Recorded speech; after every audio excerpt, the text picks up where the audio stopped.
निंबाळकरांच्या ओमच्या पुढे राजे शब्द लावू नका. राजे शब्द हा वाजेंच्या राजाभाऊंना शोभून दिसतोय.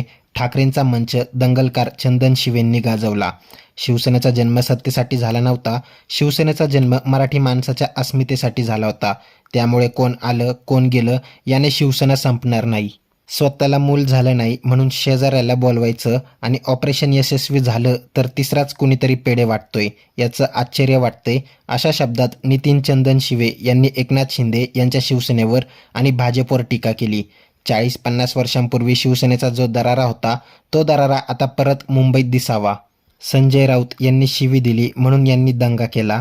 पण यांनी जी फेक अकाउंट काढून ठेवलेत ते दुसऱ्यांना शिवीगाळ करतात त्याचं काय? एक दिवस यांच्या घरातील अब्रूवर यांनी हात घातला की समजेल.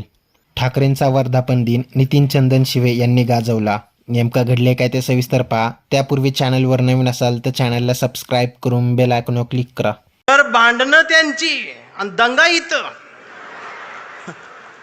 या सोशल मीडिया बघते, बघ आता अमेरिका असं करणार, इराण असं करणार, आता ट्रम्प काय गो बसतोय का, आमचं बी गेलंय, हे आलंय ते आलंय. 15 दिवस यांनी दंगा केला. जेव्हा यांच्या घरातला गॅस संपला,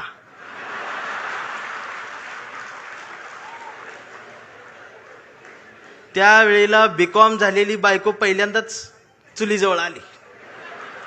तिला काय चूल पेटना, मैंने युट्यूबवर चूल बघितली. त्या युट्यूबवर याला फुकणी गावली. ह्यानं तिला फुकणी दिली. म्हटलं फुकाय, तर ती डोळ्यातनं बघायला लागली. म्हटलं फुकायचं आहे. मग ती अशी फुकायला लागली, सगळा धूर गेला डोळ्यात. मग तिनं अशी फुकणी याला फेकून मारली. ह्याचा गुडगा फुटला आणि मग ही लंगडत लंगडत ती गॅसची टाकी घेऊन चौकात आला. चौकात 4 किलोमीटरची लाईन. मग दिवसभर उन्हात थांबलं. फुटाफुटान पुढं सरकत गेलं. संध्याकाळी 5 वाजता याचा नंबर आला आणि ती पुढं नंबर आल्यावर संध्याकाळी ती काउंटरवरची मुलगी म्हटली, DAC नंबर असेल तरच या. 45 दिवसानंतर बुकिंग होईल, 60 दिवसांनी मिळेल. याच्या लक्षात आलं 60 दिवस गुडगा फुटणार.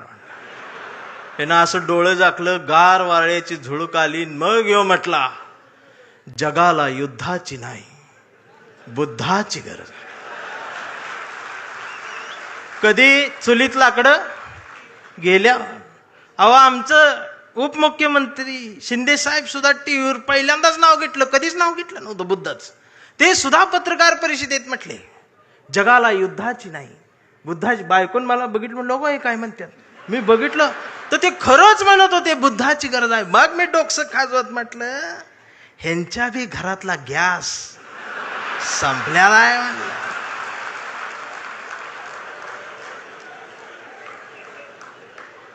साधना आहे त्यासाठी. हे एक दिवस तुमच्या घरातल्या अब्रूला हात घालल ना, त्यावेळेला तुम्हाला आमच्या आठवणी येतील. खराचं प्रकरण ज्यावेळी टीव्हीवर आलं, महाराष्ट्र हादरला. त्यावेळेला महाराष्ट्राच्या मनात नाही तर अख्ख्या देशाच्या मनात एकच नाव आलं, डॉक्टर नरेंद्र दाभोळकर. खऱ्यापणाने लढणारी माणसं महाराष्ट्रात तेव्हाही होती, आजही आहेत, उद्याही असतील. आणि शिवसेना कायम खऱ्या माणसांसोबत मैदानात आहे. माझी विनंती साहेब एवढीच आहे, जेवढी गेले ती त्यातलं परत यायला बघत्याल, अजिबात नाही घ्यायची.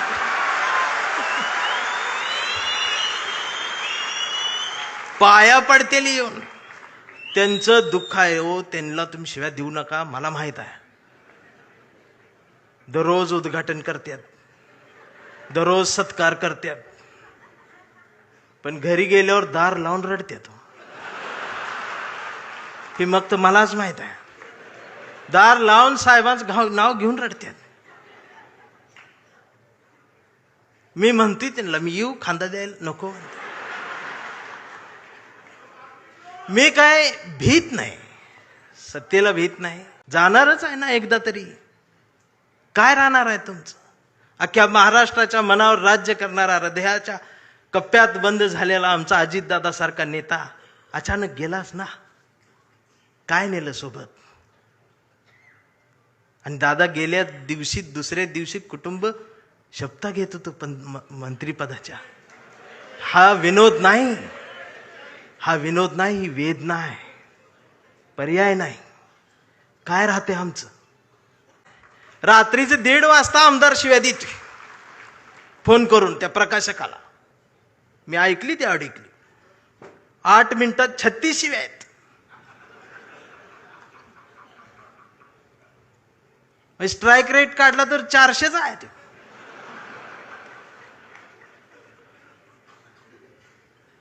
मला त्याचं वाईट नाही वाटलं, पण त्यांच्या घरी त्यांच्या मिसेस आहेत, आई आहे, मुलगी आहे, ही नीट बोलत असेल.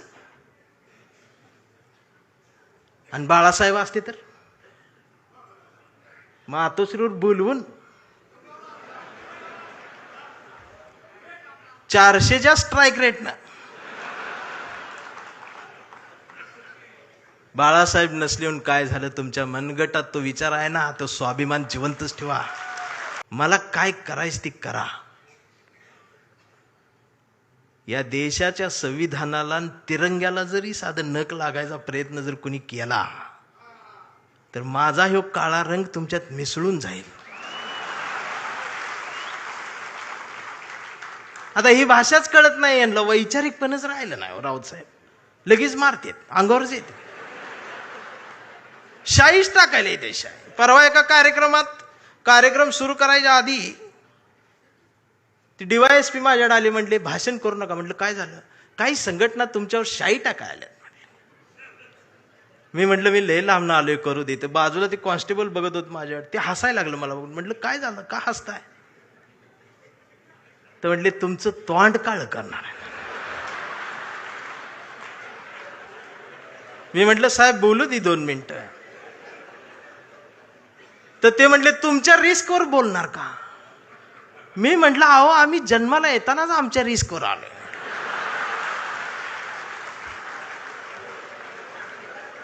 मी भाषणाची सुरुवात केली, म्हटलं जे कोणी शाई टाका आलेत त्यांना विनंती एवढी आहे, म्हटलं तुम्ही चुना आणा, अजून काय काळ घालणार. एक कविता घेऊन थांबणार आहे, ज्या कवितेसाठी मला साहेबांनी बोलवले. त्या कवितेत तुडवा ऑपरेशन आहे. कविता आहे कांबळे. आता हा कांबळे कुठल्या एका जातीचा नाही, हा कांबळे भारतीय आहे, हा कांबळे मराठी आहे, हा कांबळे अस्मिता आहे, हा कांबळे स्वाभिमान आहे, हा कांबळे काय काय त्रास होत जातो त्याची कविता आहे. हा कांबळे शेंडीतून जानव्यातून मुक्त येऊन प्रबोधनकारांच्या जवळ आलेला आहे, फुलेशाह आंबेडकरांच्या जवळ आला, असा हा स्वाभिमानी आहे. की आमचा कांबळे लय हुशार, हे कधीच नाही रडला, नुसताच कांडला. करून कांबळे शाळेत गेला, मास्तरनं फळ्यावर सरस्वती काढली. कांबळे शाळेत गेला, मास्तरनं फळ्यावर सरस्वती काढली, पण कांबळेनं पाटीवर सावित्री काढली. मग मास्तरनं चिडून कांबळेला असा तुडवला, असा तुडवला, असा तुडवला, पण कांबळे नाही रडला, नुसताच कांडला. करून कांबळे वयात आला, विशीत आला, मिशीत आला, कांबळे गुलाबी झाला आणि तिच्या प्रेमात पडला. मग तिनं विचारली त्याची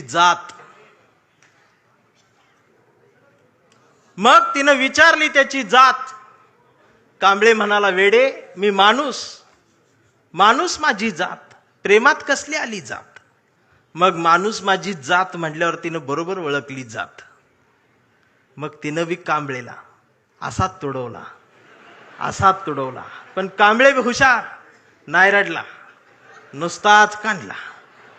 करून कांबळेचं लग्न ठरलं. घरचे म्हणाले मुहूर्त पहा. कांबळे म्हटला पटत नाही, प्रबोधनकार वाचा. नातेवाईक म्हटले सत्यनारायण. कांबळे म्हटला जमत नाही, फुले वाचा. भावकी म्हटली जागरण गोंधळ, बोकाट तरी कापा. कांबळे म्हटला पटतच नाही, गाडगे बाबा वाचा. मग घरच्यांनीच दार लावून कांबळेला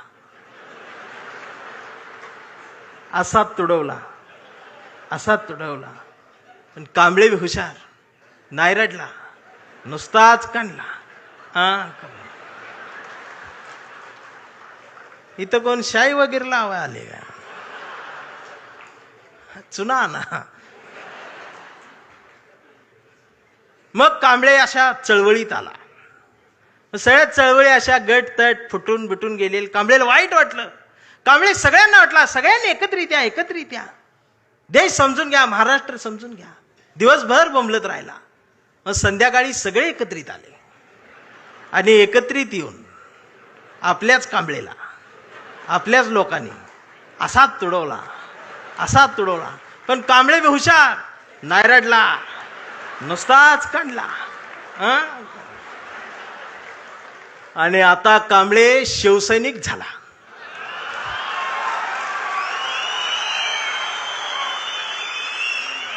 आता कांबळे शिवसैनिक झाला, शहाणा झाला,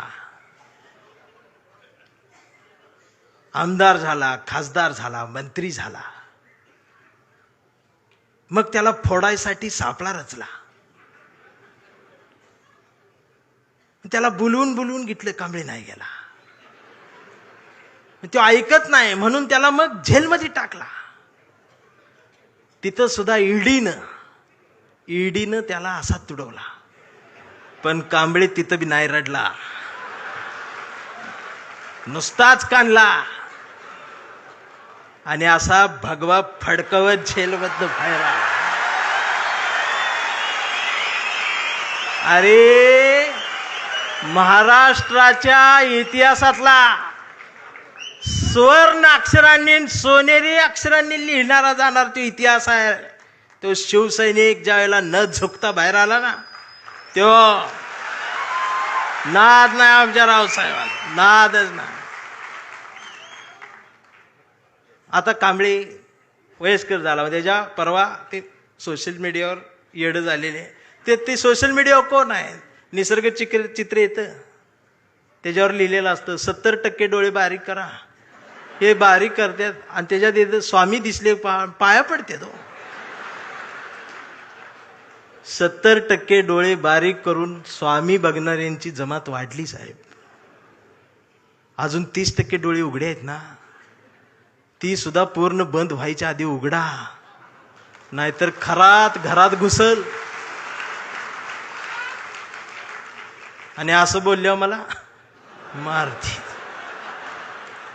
परवा कांबळेच्या मुलानं मोबाईल बघत अर्धा डोळा बारीक करत कांबळेला विचारलं, डॅडा, महाराष्ट्र म्हणजे काय डॅडा? स्वाभिमान म्हणजे काय डॅडा? प्रबोधनकार ठाकरे कोण होते डॅडा? फुले शाहू आंबेडकर कोण डॅडा? आणि शिवाजी महाराज खरंच जन्माला आले होते डॅडा? आता मात्र कांबळे पेटला. अरार म्हटला, गावभर पेरलं आणि घरातच नाही उगवलं. म्हणून त्यानं दार लावून पोरालाच असा तुडवला. पण चिरंजीव कांबळे हुशार, तो पण नाही रडला, तो दोनदा काढला करून. मग याच्या लक्षात आलं DNA मधनं ही डबल जातोय. विचार ही स्वाभिमानातनच द्यायला लागत असतात. आणि आता कांबळे वेडा झालाय. कांबळे वेड्यांच्या दवाखान्यात आहे. व्यवस्थेने त्याला वेडा ठरवलंय. कांबळे वेड्यासारखं स्वाभिमान म्हणतो, कांबळे वेड्यासारखं निष्ठा म्हणतो, कांबळे वेड्यासारखं संघटन म्हणतो, कांबळे वेड्यासारखं मराठी म्हणतो, कांबळे वेड्यासारखं भारत म्हणतो, कांबळे वेड्यासारखं शिवराय ते भीमराय सांगतो. पण डॉक्टर सुद्धा कांबळेला शॉक देऊन तुडवतायत. पण कांबळे नाही रडत, तो नुसताच कंथी करून. हा कांबळे जोपर्यंत जिवंत आहे तोपर्यंत शिवसेना जिवंत राहणार आहे. यावर आता तुम्हाला काय वाटतं ते कमेंट करून नक्की कळवा. व्हिडिओ आवडल्यास लाईक करा, शेअर करा, सबस्क्राईब करा आणि बेल आयकॉनवर क्लिक करा. तसेच आमच्या फेसबुक पेजवर नवीन असाल तर सत्य मराठी या फेसबुक पेजला फॉलो नक्की करा. धन्यवाद.